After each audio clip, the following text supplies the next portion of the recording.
Professeur Abdelmourid Tredano, bonjour. Merci d'avoir accepté l'invitation de NES.ma pour cette discussion autour de la question du Sahara et les développements que connaît le dossier du Sahara au Maroc. À nos auditeurs et nos téléspectateurs, je rappelle que vous êtes professeur de sciences politiques et de géopolitique à l'Université Mohamed V de Rabat, Souissi. Vous êtes également directeur fondateur de la revue marocaine de sciences politiques et sociales qui a été fondée il y a plusieurs années. Et aujourd'hui, c'est une des revues références sur ces questions, notamment à la fois de sciences politiques, mais aussi d'économie politique et des questions sociales.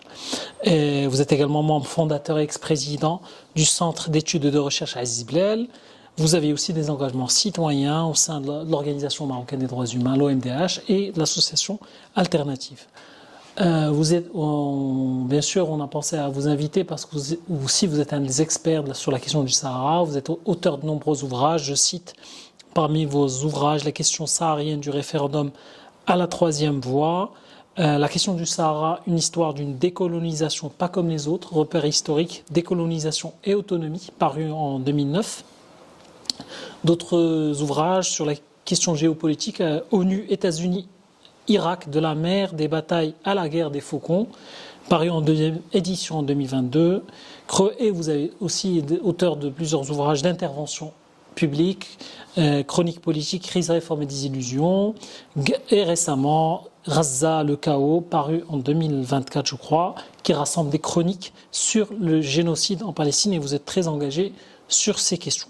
Donc de nombreux ouvrages à la fois d'intervention publique et des travaux académiques. Vos travaux mélangent cette rigueur de l'universitaire à celle du citoyen engagé. Donc, pour cette discussion, nous souhaitons la consacrer bien sûr en grande partie à la question du Sahara, et votre lecture en tant qu'universitaire qui a travaillé de longues années sur ces questions et sur les derniers développements que comporte la résolution historique du Conseil de sécurité, la résolution 2797 du 31 octobre 2025. Donc cette discussion se veut franche, libre et surtout pédagogique par rapport à cette question. Professeur, ma première question, en quoi consiste cette résolution 2797 du Conseil de sécurité? Et si vous pouvez l'expliquer au public avec des mots simples, quelle est l'importance de cette décision du Conseil de sécurité? La résolution 2797 a eu un écho quasiment mondial. Et au niveau du Maroc, même le commun des mortels se posait des questions sur la résolution. Alors qu'avant, seuls les experts étaient intéressés par l'adoption d'une résolution, même concernant le Sahara. Et elle est importante. Alors, rappelez une chose, c'est comment le Conseil travaille. Rapidement, 2 secondes. D'abord, le Conseil de sécurité, dont la charge principale est la préservation de la paix et de la sécurité mondiale, est composé de 15 membres. 5 permanents et 10 non permanents qui sont renouvelés tous les 2 ans. L'adoption d'une résolution au sein du Conseil passe par le vote de 9 membres avec les 5 membres permanents. Si un membre exprime son refus, c'est le droit de veto, la résolution ne passe pas. Voilà, grosso modo, un petit peu la procédure d'une manière sommaire. L'importance de ce vote. D'abord, on peut dire qu'il y a presque une unanimité. Même les abstentions ne sont pas de véritables abstentions, dans la mesure où l'abstention, quelle est la signification? C'est je suis d'accord, mais j'ai des réserves, plus ou moins. Donc c'est presque une unanimité, sauf l'Algérie. Il y a 3 qui se sont abstenus. Ce qui est nouveau et important, c'est que la résolution adopte la proposition marocaine, et précise que toutes les négociations devraient être faites sur la base de l'autonomie proposée depuis 2007 par le Maroc. Et donc, ça, ce qui différencie cette résolution du reste de toutes les résolutions adoptées depuis 2007, depuis que le Maroc a proposé la question de l'autonomie. Et ensuite, avec cette résolution, pratiquement, la question des référendums et de l'autodétermination sont pratiquement bannis et exclus de toute discussion. Donc concrètement, l'Algérie et le Front Polisario, ils ont perdu la bataille et le référendum n'est plus une des options. Ou bien le référendum de confirmation continue à être possible. Alors, il faut préciser certaines choses. Le référendum, c'est une consultation.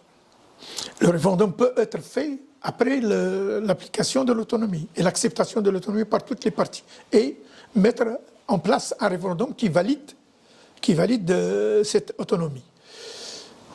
Il reste la question du droit des peuples à disposer d'eux-mêmes ou de l'autodétermination. Il faut rappeler une résolution importante dans la littérature de l'ONU en matière de décolonisation.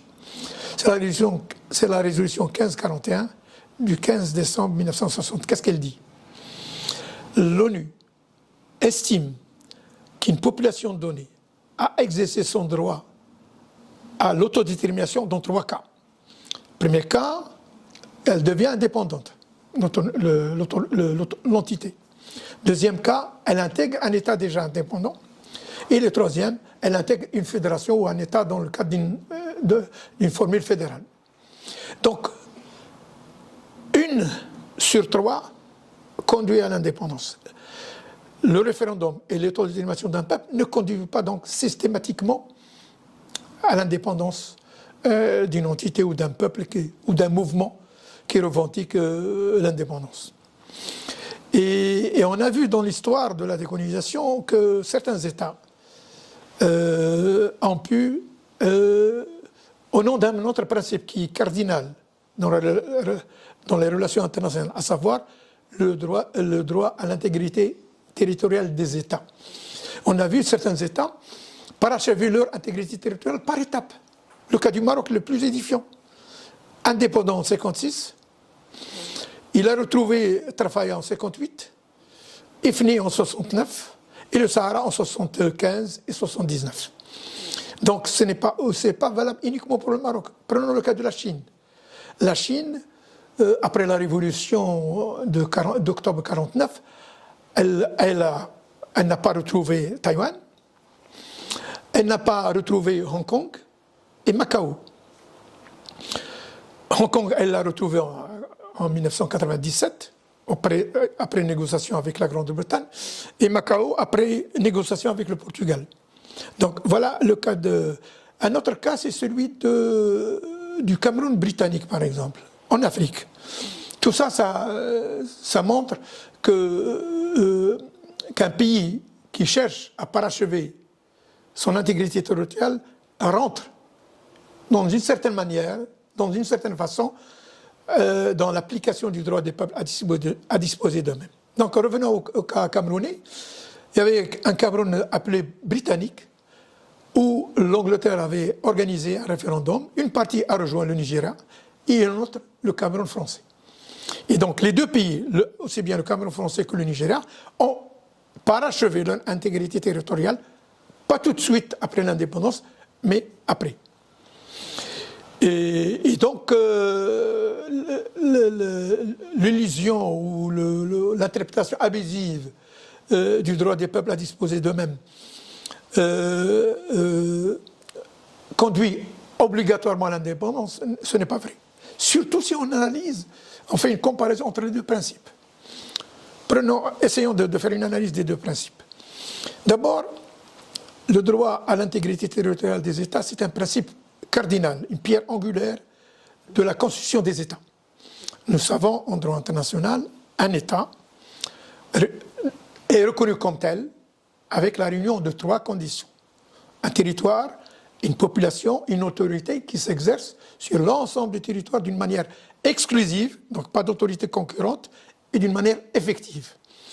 Donc, c'est une pièce maîtresse dans le droit international, qui est antérieure au droit des peuples à disposer d'eux-mêmes, et qui a été consacré dans la charte de l'ONU.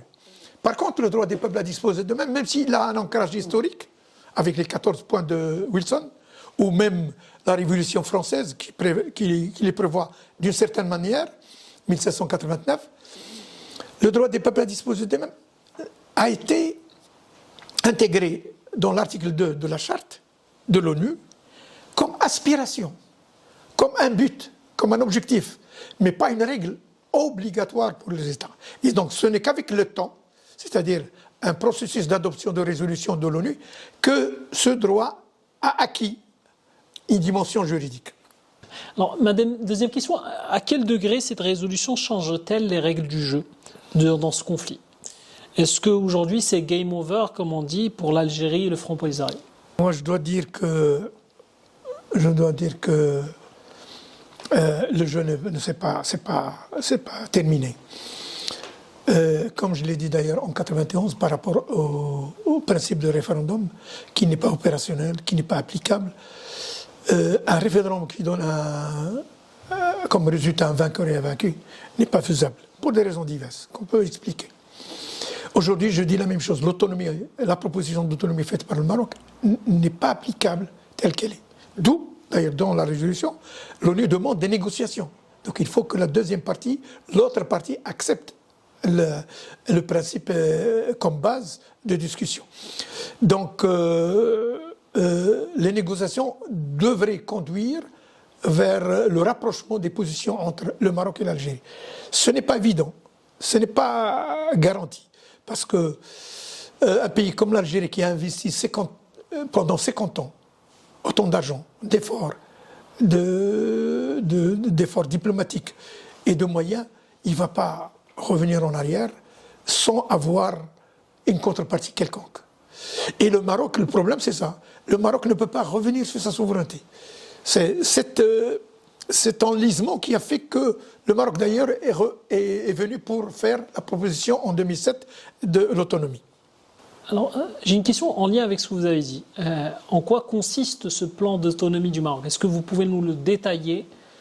Quelles sont les grandes lignes de ce projet? Alors, l'autonomie suppose... D'abord, je dois rappeler une chose. Avant de donner le contenu, il y a un africaniste qui est très connu, qui est spécialiste de l'Afrique, disait cette phrase: dans la gestion des États africains nouvellement indépendants et dans la perspective de la réforme des 10 États, il faut que le pouvoir s'exprime à tous les niveaux. Cela veut dire quoi? C'est que l'autonomie proposée par le Maroc, je peux la résumer en une phrase: moins que l'indépendance et plus que la régionalisation. C'est une solution médiane entre les deux. Et toute la question est de trouver l'équilibre entre éviter l'indépendance et éviter une régionalisation très timide, qui n'est pas osée, qui n'est pas audacieuse. Donc cela dépend non pas des textes, mais dépend des rapports entre le pouvoir central et les régions. Cela dépend de la nature des rapports entre l'État central et les citoyens. Donc la dimension politique, le climat politique. Donc cela suppose une nouvelle ère au Maroc. Avec les conditions actuelles politiques, il est fort possible que cette initiative, ce projet, échoue et n'aboutisse pas aux résultats escomptés. Et donc, quel est son contenu? Ça, c'est la philosophie et l'économie générale ou disons des soubassements philosophiques de la question de l'autonomie. Quel est son contenu? Le contenu, c'est prévoir 3 organes: un exécutif, un législatif et des structures judiciaires.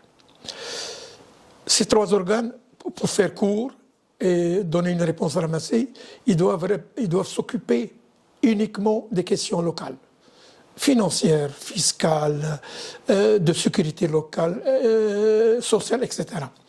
Et tous les symboles de la souveraineté ne doivent pas être touchés ni atteints. Donc, pour ne pas détailler, et surtout qu'on ne va pas détailler dans la mesure où la proposition déjà faite par le Maroc va être reprise, détaillée et étoffée, et pour essayer de répondre peut-être dans la négociation, éventuellement, aux demandes et aux exigences de l'autre partie. Donc le texte actuel n'est pas applicable tel qu'il est. Les négociations sont faites justement pour faire accepter le principe et peut-être faire adhérer l'autre partie à un contenu développé, étoffé et détaillé. Pour aller dans le sens du côté de mise en œuvre, quelles seraient les prochaines étapes pour le Maroc dans cette nouvelle dynamique sur le conflit du Sahara? Alors, comme je l'ai dit, le Maroc est appelé à faire une proposition nouvelle sur la base de celle de 2007, étoffée, détaillée et, comme je viens de le dire, essayer de créer l'adhésion de l'autre partie et de susciter son accord. Cela suppose aussi une réforme constitutionnelle. On ne peut pas appliquer l'autonomie dans le cadre de la Constitution de 2011. Cela suppose une réforme radicale, fondamentale, concernant l'organisation de l'État. L'État central avec les régions.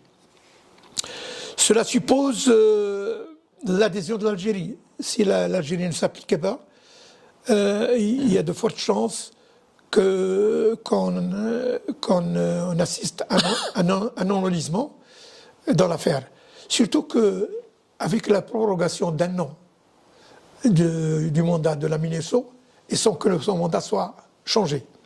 Donc il a toujours les deux fonctions, le maintien de la paix et éventuellement l'organisation du référendum, même s'il n'est pas cité. Mais c'était les deux fonctions initiales. Donc l'Algérie risque de jouer sur le temps. Et il risque, avec un changement de la géopolitique régionale, au Moyen-Orient, au niveau international, entre l'Amérique et la Chine dans la région Indo-Pacifique. Tout cela peut donner des chances à l'Algérie pour revenir. Jouer des cartes. Jouer d'autres cartes et pour faire échouer cette proposition. Est-ce qu'elle a les moyens? Je ne crois pas. Je pense que l'adhésion à la proposition, avec des modifications et des changements et des concessions de la part du Maroc, est possible, est faisable. Et pourquoi? Parce que l'Algérie, il faut le reconnaître, vit une crise inextricable au niveau interne. Au niveau international, elle est en conflit avec tout le monde. Ça, c'est une réalité. Je rappelle qu'elle est en conflit avec la France en dehors de l'affaire du Sahara. Elle est en conflit avec l'Espagne après la reconnaissance ou l'acceptation par l'Espagne de l'idée de l'autonomie. Elle est dans une situation de froid avec la Grande-Bretagne et l'Allemagne. Elle est avec les trois pays sahéliens. Il y a une sorte de divorce avec Mali, Burkina et Niger.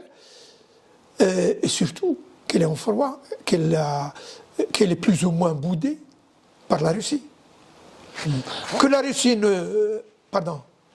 que la Russie n'est pas opposée, ne s'est pas opposée à la résolution, cela veut tout dire.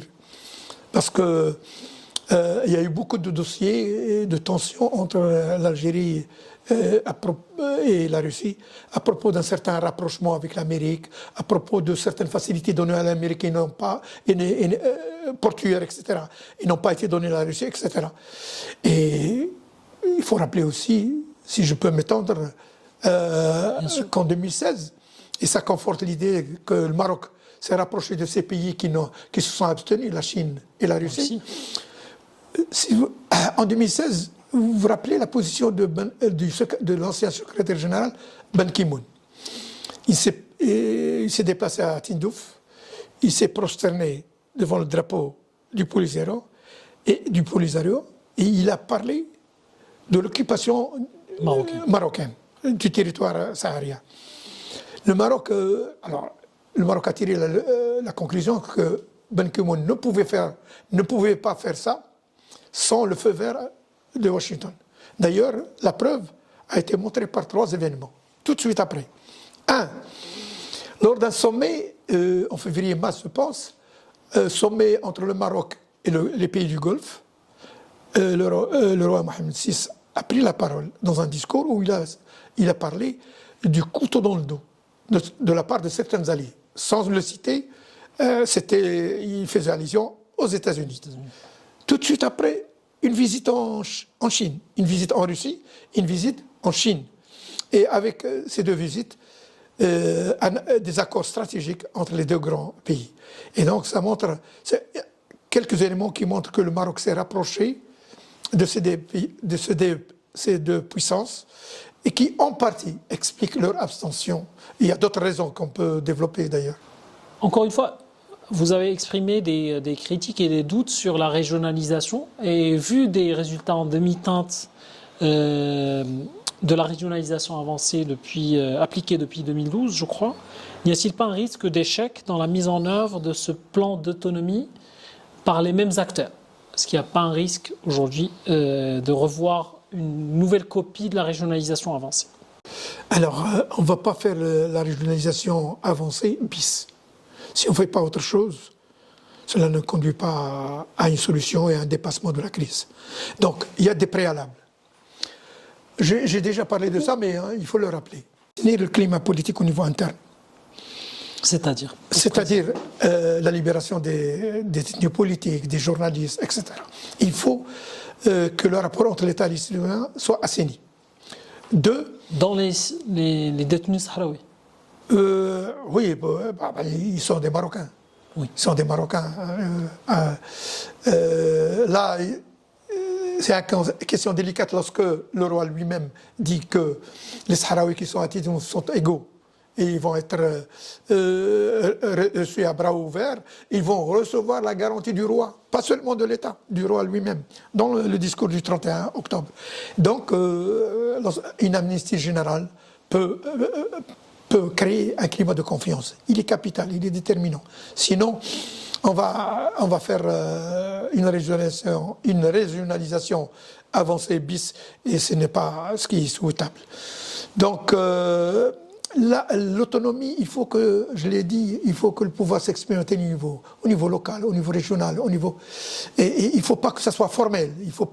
Il faut donner de véritables pouvoirs. Lorsque l'ONU, dans sa résolution, une autonomie réelle et effective, cela veut dire que, pas seulement formel, pas seulement juridique, mais que les pouvoirs locaux disposent, que les organes locaux, les régions disposent de véritables pouvoirs et que le rapport entre le centre et les régions soit plus ou moins assaini et teinté d'un élément important dans les rapports toujours entre le pouvoir central et les régions, de l'élément confiance.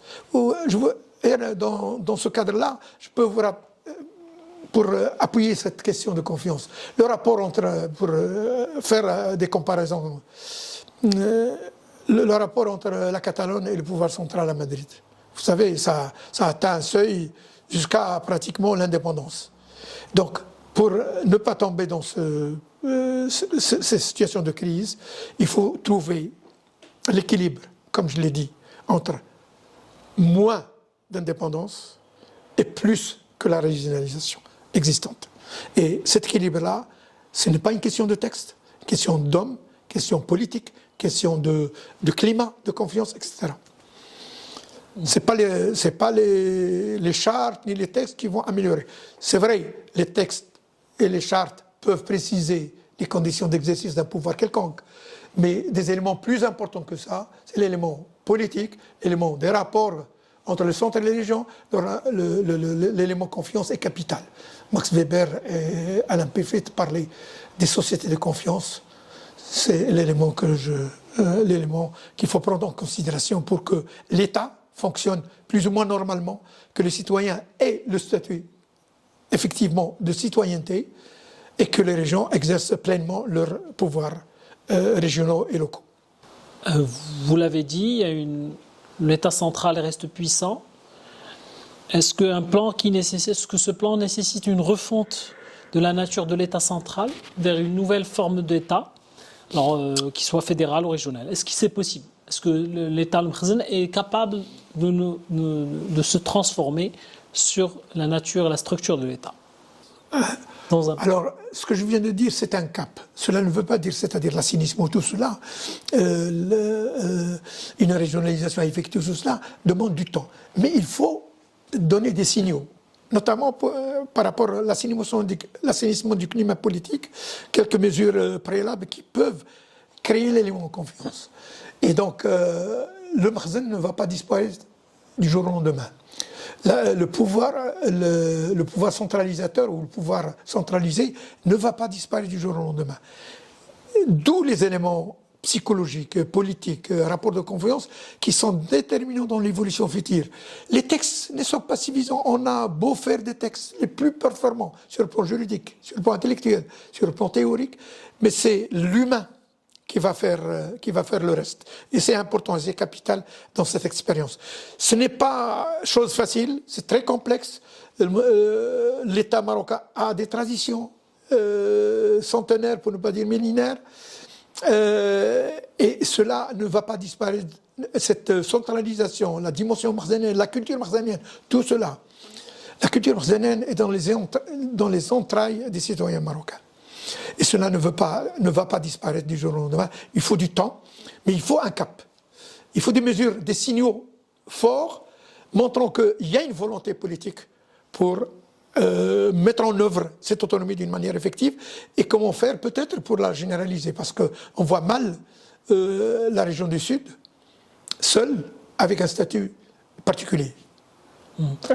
La question se pose, est-ce que la formule de l'autonomie proposée à la question au territoire saharien serait généralisable aux autres régions? Et c'est là le rôle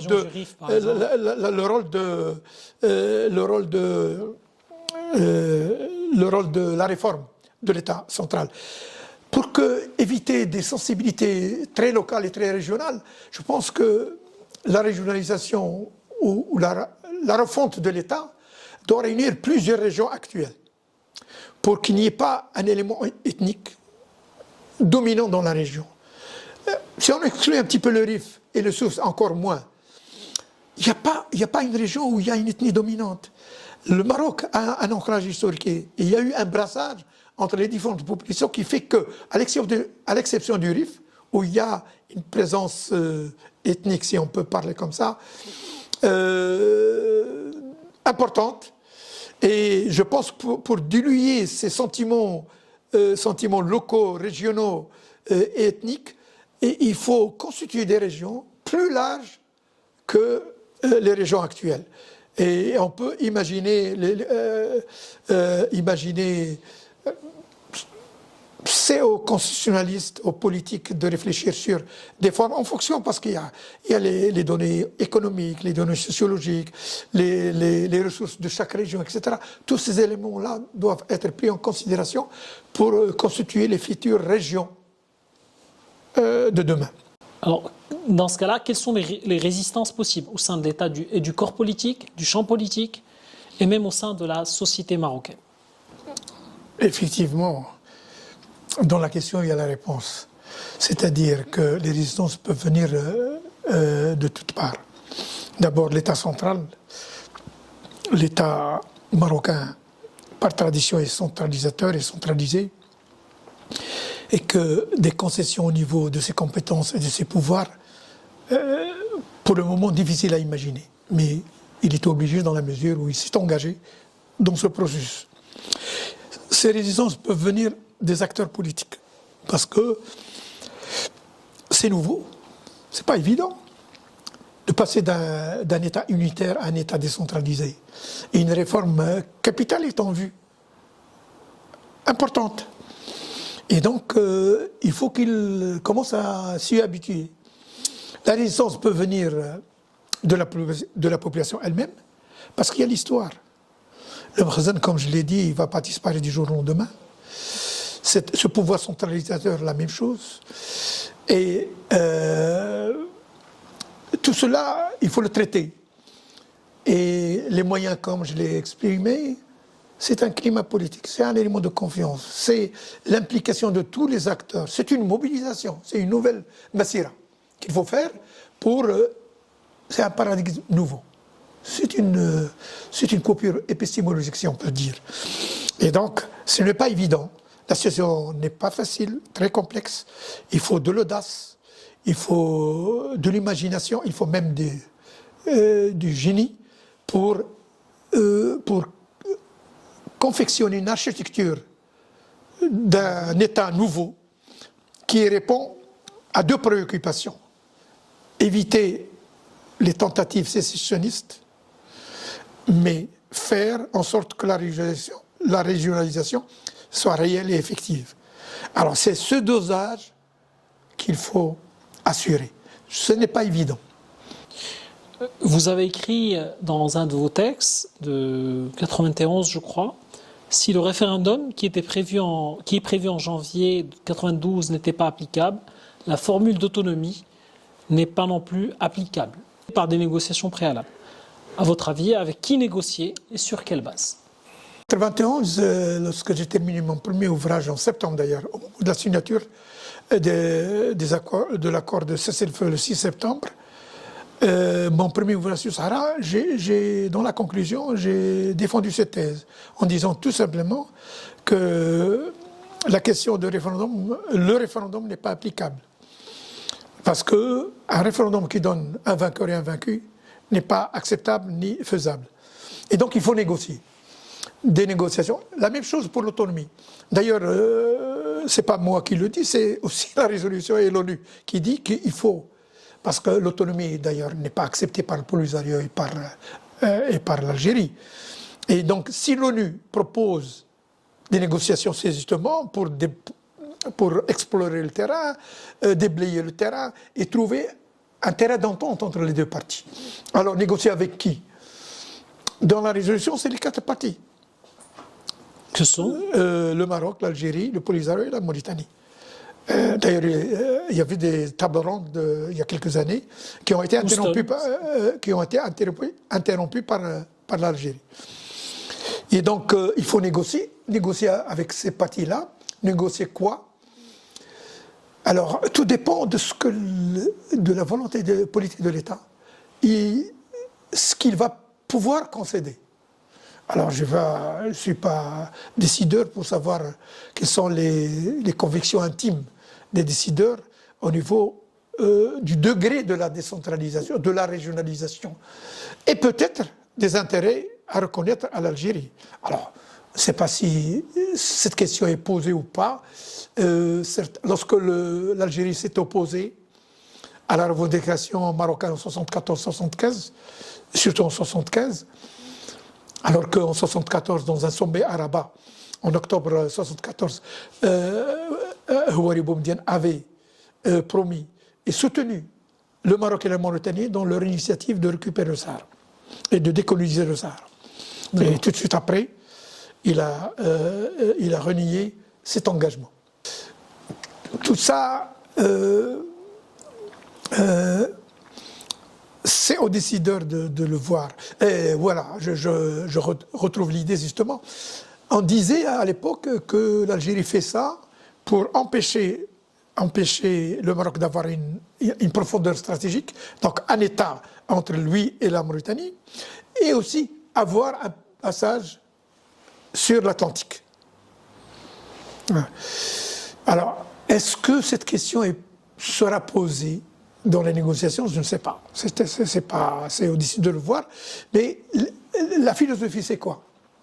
C'est d'abord, par rapport notamment aux deux acteurs, l'Algérie, penser les blessures,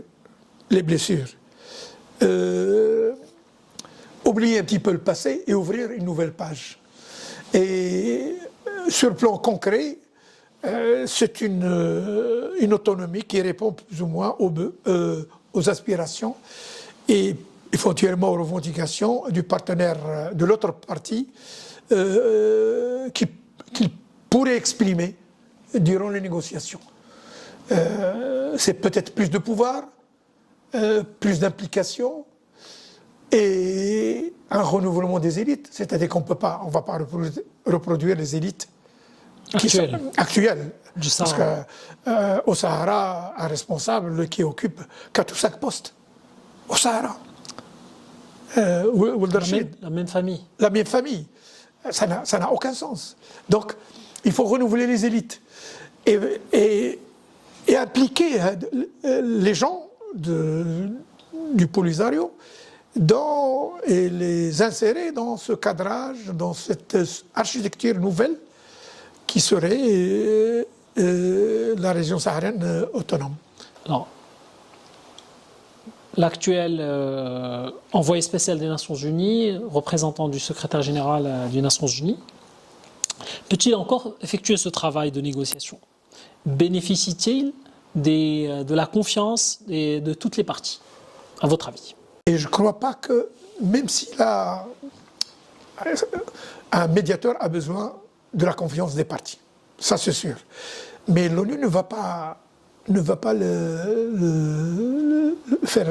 le démissionner au milieu du gué. On est dans un processus. Les négociations risquent de commencer. Et ce n'est pas en ce moment qu'on va nommer une nouvelle personnalité. C'est très difficile d'assurer une transition au moment où l'ONU entame avec les parties en conflit un processus qui est nouveau, qui est complexe, qui est compliqué, et qui demande du temps. Et donc il faut de la stabilité au niveau du personnel onusien. Je voudrais vous passer maintenant à une partie sur la place des acteurs de l'autre partie dans ce conflit-là. Alors, le débat public sur ces questions-là, quand il existe, évacue complètement la vie, la place, le point de vue des Sahraouis. Est-ce que, à votre avis, une solution politique, négociée et acceptée mutuellement, peut se faire sans l'accord et l'engagement des Sahraouis? Je ne parle pas des chefs de tribus, des notables rentiers. Mais je pense à la jeunesse sahraoui qui vit au Sahara et qui continue à s'inscrire dans le schéma indépendantiste entre deux guillemets. Que pensez-vous par rapport à cette question? Pour assurer la transition, j'ai déjà dit qu'il faut renouveler les élites. Il faut impliquer les éléments, les dirigeants du Polisario, quels que soient les gens qui sont sahraouis, pas un Malien ou un Nigérien ou un Algérien. Donc ceux qui sont dans l'identité sahraoui est attestés et confirmés. Donc il faut une implication effective de ces gens-là.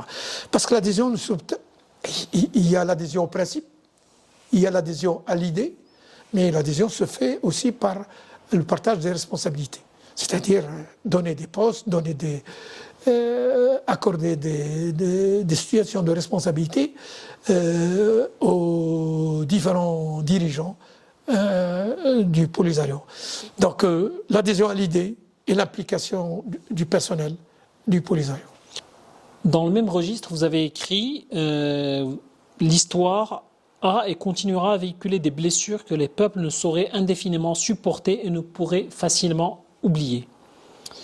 Comment penser, avec un A, penser et guérir ces blessures? Ne faut-il pas se décomplexer et donner la parole à ces personnes sahraouis concernées au premier chef par ça?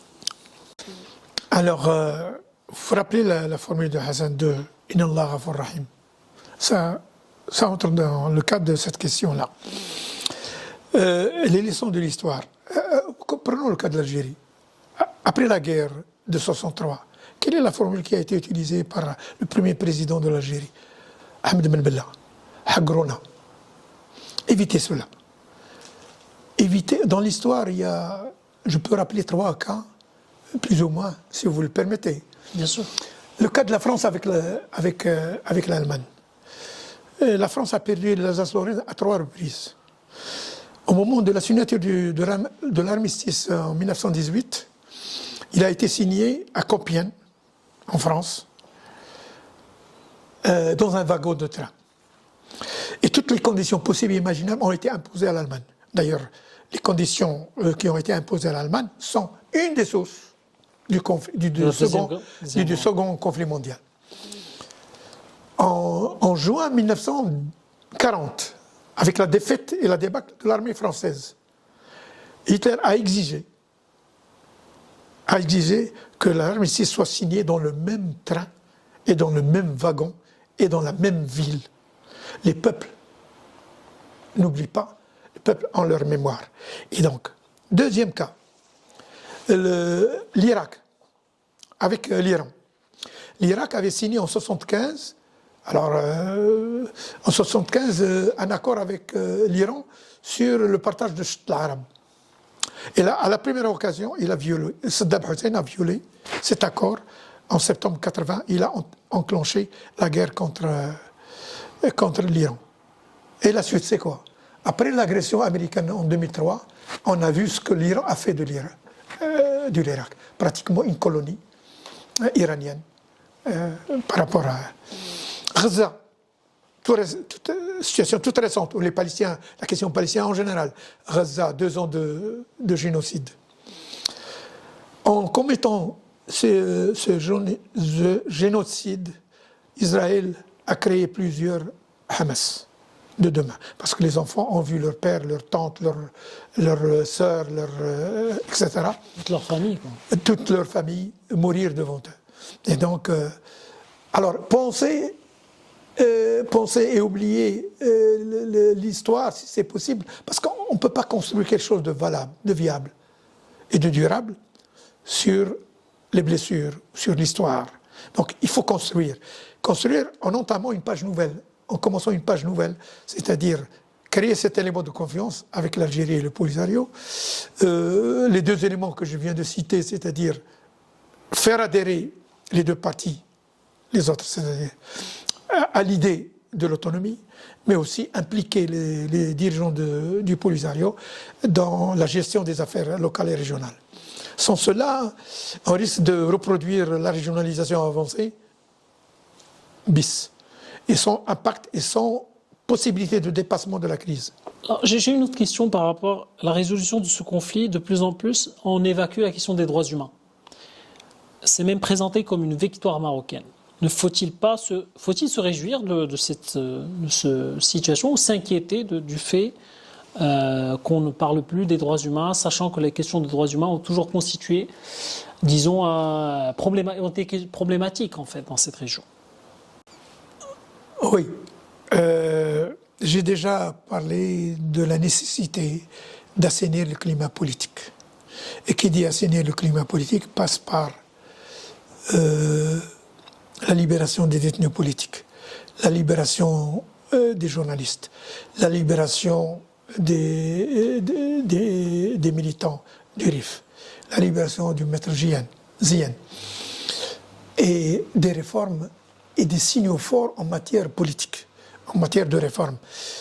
Je pense que l'autonomie pourrait constituer une opportunité historique pour le Maroc, pour aller à un Maroc nouveau, différent, et un Maroc qui tranche avec son passé et l'histoire qui est très compliquée.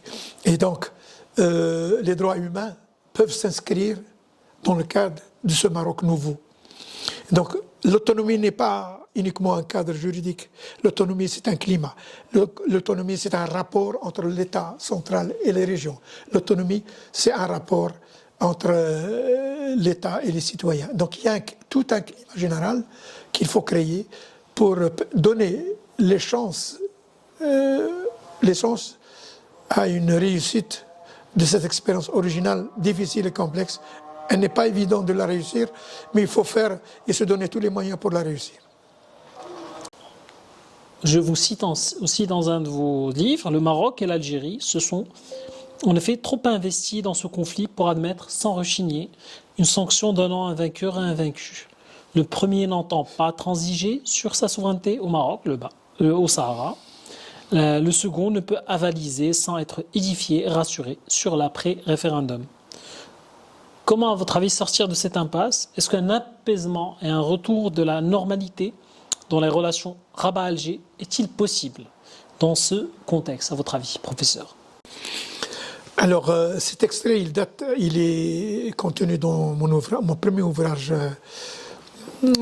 publié en septembre 1991. Et j'avais pris cette position en disant que le référendum n'était pas applicable parce qu'il y a trop d'enjeux, trop de blessures, et il faut trouver le moyen, à travers des négociations, pour trouver une solution qui peut répondre aux besoins et aux attentes des 2 parties, et ne pas avoir un vainqueur et un vaincu. Et j'ai dit, aujourd'hui, avec l'autonomie, il faut procéder à la même démarche et éviter les écueils du passé, éviter les blessures, oublier l'histoire, penser les blessures, etc. Comment faire? D'abord, tout dépend des concessions que le Maroc serait appelé à concéder. Tout dépend aussi de l'engagement de l'Algérie. Parce que faire un accord, on le fait à deux, avec une deuxième partie, avec un deuxième belligérant.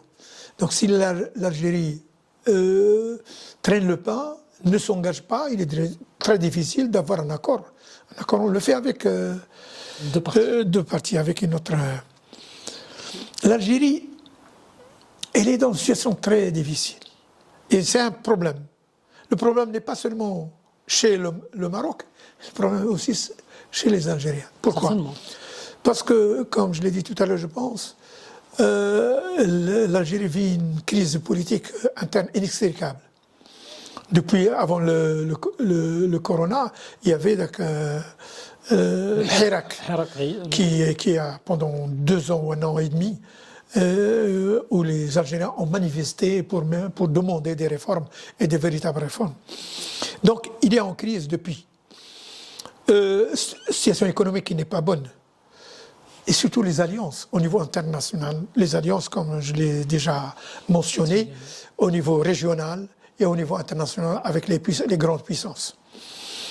Donc, tous ces éléments sont nécessaires. D'abord, l'engagement du Maroc réel et l'engagement de l'Algérie d'une manière effective. Ces 2 éléments sont nécessaires pour un dépassement de la crise. Sans la volonté des 2 parties, on ne peut pas tomber sur un compromis et donc sur une résolution du conflit. Il y a aujourd'hui une tentative de médiation entre le Maroc et l'Algérie à travers les États-Unis de Trump. Est-ce que les États-Unis ont la possibilité, la capacité d'amener les 2 parties à une négociation pour un retour à la normale des relations entre les 2 parties?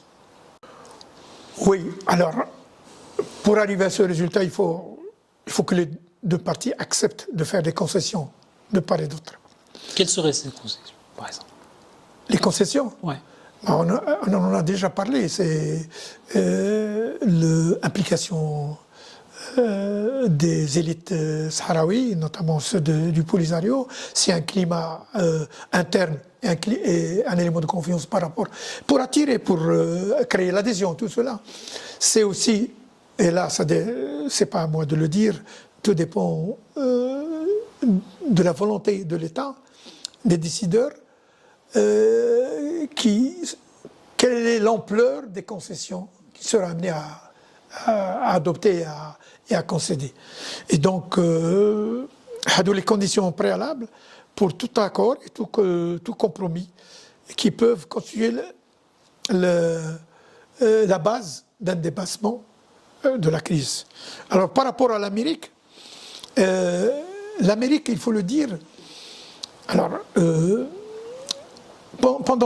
pendant des années, au temps de Kissinger, depuis Kissinger, Henry Kissinger qui était secrétaire d'État américain, la doctrine de l'Amérique était d'entretenir les conflits. Et pour toujours les intérêts. D'ailleurs, les intérêts, c'était une constante, quelle que soit la doctrine.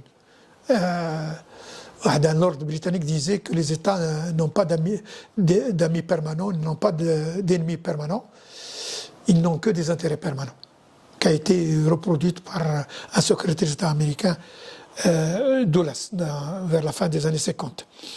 Donc, avec Trump, c'est une autre doctrine, qui n'est pas une doctrine confectionnée, développée, mais elle est à la limite brute.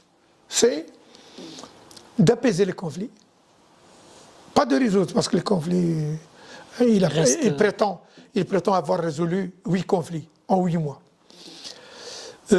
Entre parenthèses, tous les conflits depuis 1945, la quasi-totalité n'est pas réglée. Ils sont apaisés, ils sont gelés, mais ils n'ont pas connu une solution définitive. Vous pouvez jeter un regard sur les conflits qui traversent le monde et vous allez constater que tous ces conflits sont gelés et apaisés, mais n'ont pas résolu d'une manière définitive. Donc Trump veut apaiser, veut sécuriser pour les affaires. Et parce que, il faut le dire, le Maroc est une pièce maîtresse au nord de l'Afrique et en Afrique en général. Toutes les puissances convoitent la situation marocaine et courtisent le Maroc. Le rapprochement de la Russie et de la Chine qu'on a soulevé tout à l'heure n'est pas pour les beaux yeux n'est pas fait pour les beaux yeux des Marocains ou du peuple marocain, mais parce que le Maroc dispose d'une position stratégique et il est la porte d'accès au continent africain. Le continent africain, c'est un continent en pleine expansion, plein de promesses, et tout le monde veut avoir sa part du gâteau. Classique, plutôt, disons, les États-Unis, la Russie qui revient, avec le retrait relatif de la France, la Turquie, la Chine et d'autres. Et donc, le Maroc est considéré comme un partenaire fréquentable, utilisable, exploitable pour constituer une porte d'accès. D'ailleurs, beaucoup de projets de sociétés qui s'installent au Maroc, c'est pour être le relais ou le hub vers le continent africain. Alors, vous avez parlé des alliances de ces pays-là. Ce conflit, aujourd'hui, permet à l'industrie de l'armement de faire d'excellentes affaires avec notamment le Maroc et l'Algérie. Donc, Américains, Russes, Chinois, Français, Turcs et maintenant Israéliens vendent des armes à toutes les parties. N'y a-t-il pas un côté mercantile et impérialiste de cette guerre qui est finalement sans fin et qui profite à cette industrie de l'armement? On accorde aux Américains et à Trump la volonté d'apaiser, de sécuriser et de créer la paix. Il ne peut pas, en même temps, créer les conditions de conflit. Donc, alors, il peut continuer à vendre, parce que chaque État ne peut avoir confiance dans l'autre. Et donc, ils peuvent toujours continuer à vendre, mais il faut concilier les deux. Faire la paix et donc arrêter la course à l'armement. Et on l'a vu au niveau international, les deux grandes puissances ont toujours cherché, pour éviter un conflit mondial, à limiter certaines armes, à limiter la portée de certaines armes, à limiter la quantité de certaines armes nucléaires et classiques. Et donc c'est très difficile de trouver un compromis entre ces deux contraintes. La volonté d'apaiser, de sécuriser et d'imposer la paix dans une région quelconque, et continuer à faire du commerce et du business. Comme je l'ai dit, ils peuvent continuer, mais c'est un équilibre difficile.